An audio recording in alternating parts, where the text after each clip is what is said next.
Welcome to Megapath Presents. I'm Ronnie Hayes, and today let's talk about The Walking Dead. This has to relate to Negan and how often he's going to be in the second half.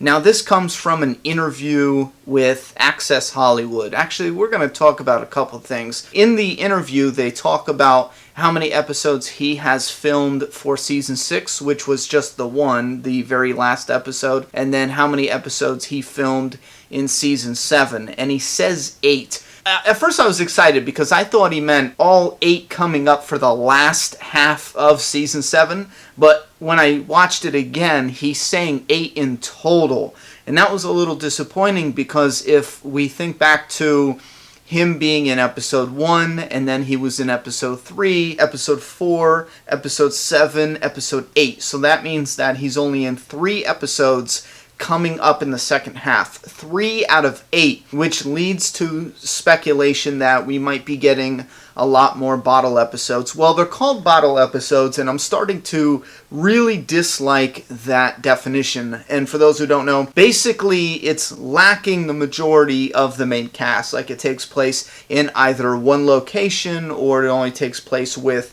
2 or 3 of the main cast members, or maybe, a minor character or 2. And I'm starting to like calling it, or prefer to call it, like a split episode, because the ones that have all the cast in it, oftentimes we refer to them as a blended episode. So we got split and blended, which that is leading to a lot of speculation with fans after that interview, especially with the fans that I've talked to who have been sharing links to that interview. Speaking of which, I will share a link down below in the video description, but a lot of us are starting to think that we will get a lot of split episodes. And that makes sense if we are following Rick and gang. Now, he does say something else interesting about being mad and pissed that Daryl escaped, and I think a lot of us already assume that he's going to be pretty angry. He does say in the interview that he's going to be trying to get him back, or he hints that Negan will definitely try to get him back.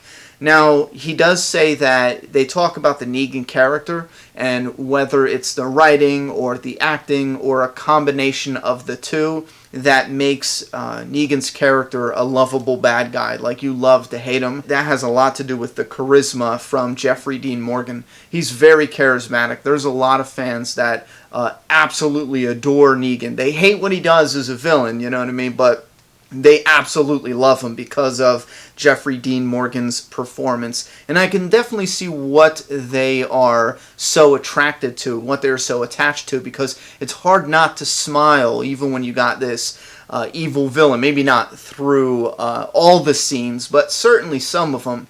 It's hard not to smile because Jeffrey Dean Morgan just oozes charisma. So that, as well as the writing, is what attracts a lot of fans specifically to the character, because he's unlike a lot of dark, cold, psychotic, crazy, dark like the Governor. The Governor is over serious when it comes to a bad guy. Even when Tara comes around into the story and she fist bumps, she jokes around a little bit, she's a little goofy, a little silly.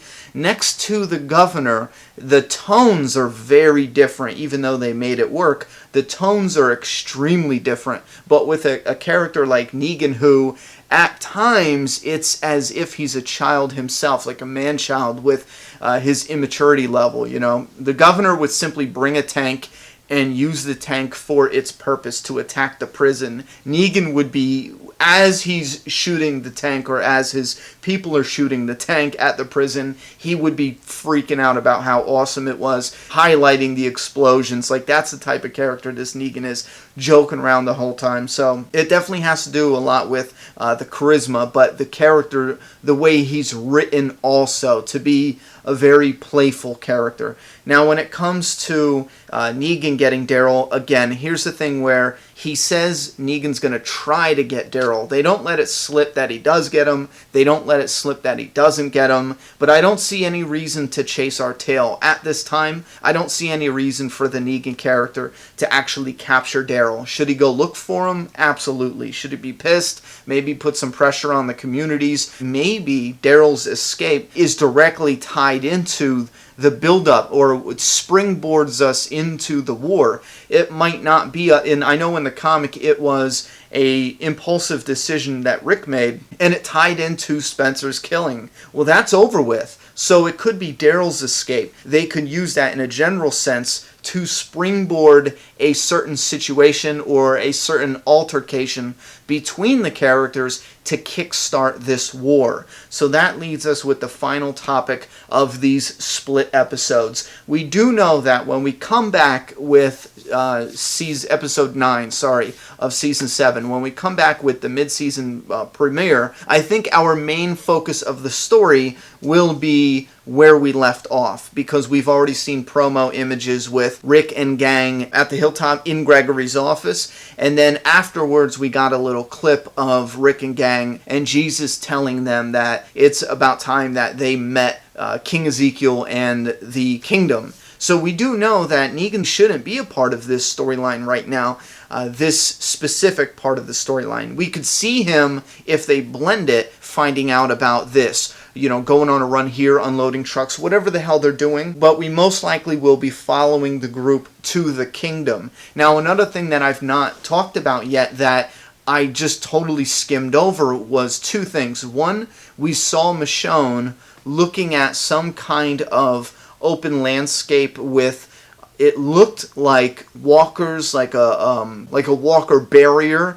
with guys. I don't think those were all guys in the road. That might be the backup team, but remember where she told that girl to take her to Negan, and she went to that area and she was looking out. It looked like it could have been a mix of what was around the sanctuary, but in a different location where they have some walkers scattered here and there to slow down maybe a convoy or a group of survivors passing through to slow them down, and then you have saviors out there as well. Now, we didn't get a good look because it was at such a great distance. We don't know what the hell they're doing there. Is this an outpost? Is this a mobile unit? This could be a unit that has an outpost in between Alexandria and the sanctuary, maybe on one of the roads leading to the sanctuary. They could have these mobile units on every road that leads into the sanctuary. You know what? I think that's a really good idea if they did have those, because, and this ties into the one thing I haven't talked about yet. In the trailer, we see Rick kneeling down, Michonne standing above him, and they're looking out. Now, this could be a number of different things, but I have a feeling that Michonne is taking Rick to where the girl savior, took Michonne, and she's going to show Rick. And this is going to be where we get a closer look at the operation, a closer look at what's going on in that area. Maybe this is a roadblock. I'm starting to like that idea more and more, because obviously Negan is going to keep his headquarters somewhat safe in the shadows as much as he can. So I do believe Michonne's going to take Rick and say, okay, look at this. That's also going to give us a closer look at what's going on. And then they can make a plan for taking out one of those outposts. Oh, I'm getting real excited, because I was thinking we need something else besides a war. Right now, because the war, I feel, and a lot of fans feel, the war we feel is going to be in season 8. What kind of action can we get before that? Well, if the war starts to kick off, we can have an outpost, another outpost hit on one of those roadways that Michonne saw with that girl, because now it's starting to use the story that we've already gotten. Now it's not useless story, So we get a war, a mini skirmish at one of those outposts. It's defeated. There's no survivors. There's no one running and telling Negan. And then we have the survivors and the soldiers starting to build up, making their way to Negan and the sanctuary. This is where it gets a little cloudy, because I have no idea where they would want to end it. Do they want to end it in a different part of the story? Do they even want to hit the outpost this season? Do they want to save all of the fighting, all of the war for season 8? So this brings us right back around to one of the main points in this discussion, the split/bottle episodes, whatever you want to call it. We do know we're going to pick up where we left off. We're going to go to the kingdom. That's most likely going to be one episode. After that, we're going to see Rick and the survivors doing something that has to do with the guy with the boots. That will be revealed depending on how big that storyline is. That will either be one whole episode or part of an episode. Aside from going to the kingdom, we do know that Rick and gang are going to have to do whatever they need to do, and I don't know what this is to convince the other communities that now is the time. I think it might have to do with the heads that want to fight, like Richard and everyone. I think this has to do with them coming together, but also another event happening. Now, it could be the meetup with the saviors, with the kingdom people. Maybe that goes terribly wrong and somebody dies. It could be Ben. Ben is being propped up as a character who Ezekiel has already mentioned. Maybe he already gave that character a kiss of death, but he told Morgan that this kid is going to be a very important member of Ezekiel's court. If Ezekiel was not sure about fighting and Ben got killed by the saviors during one of their exchanges, especially if the kingdom was doing what they were supposed to do, what they agreed to do. If it was an unjustified kill, I think that would be enough to push Ezekiel to say yes. So we do know that there's going to be a few episodes of just the survivors. We don't even need to look over at Negan until we peek in and they start giving us clues to who slid Daryl the key. I think that might be a reason to check back with the Sanctuary. Who slid Daryl the key? What's going on with Eugene? So I think with just that little bit alone, we got a pretty good idea with, okay, the gang goes and meets the kingdom. The gang deals with Mystery Boots guy. We peek in at the Sanctuary with Eugene. We also peek in at the Sanctuary with Dwight and Sherry and who left them the key, because I think it's confirmed already or by now that it was not Jesus. Everything is pointing away from Jesus. I know we still got people saying Jesus let him out.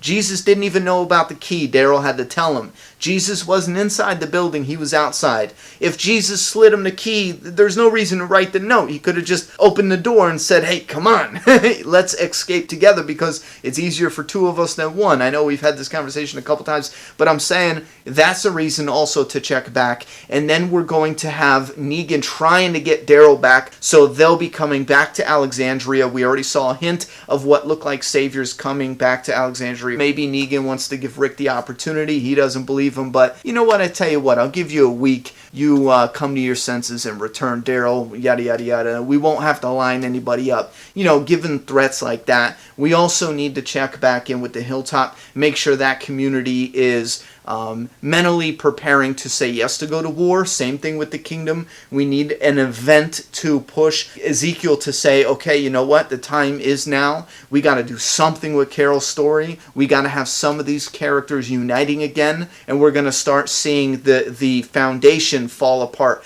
The peaceful foundation fall apart and start to crumble, and I think that's where the back end is going to get really intense. The back, 3 or 4 episodes should start to get very intense. And I feel like we should get one skirmish before we go into a big war in Season 8. I'm feeling like that's absolutely necessary to get one thing. Even if it's the outpost, give us one battle before we end this season. It doesn't even have to be anything crazy or insane, but one rewarding victory before we go into a war where there's going to be a lot of death, destruction, and it's unsure how much of the communities will get through this without being partially or completely destroyed, because we do know some of them absolutely will. There's going to be death on both sides. Now, with that said, that's it. That's all my opinions. I want to hear your thoughts and opinions. Put those down in the comment box. I'm done talking. It's your turn.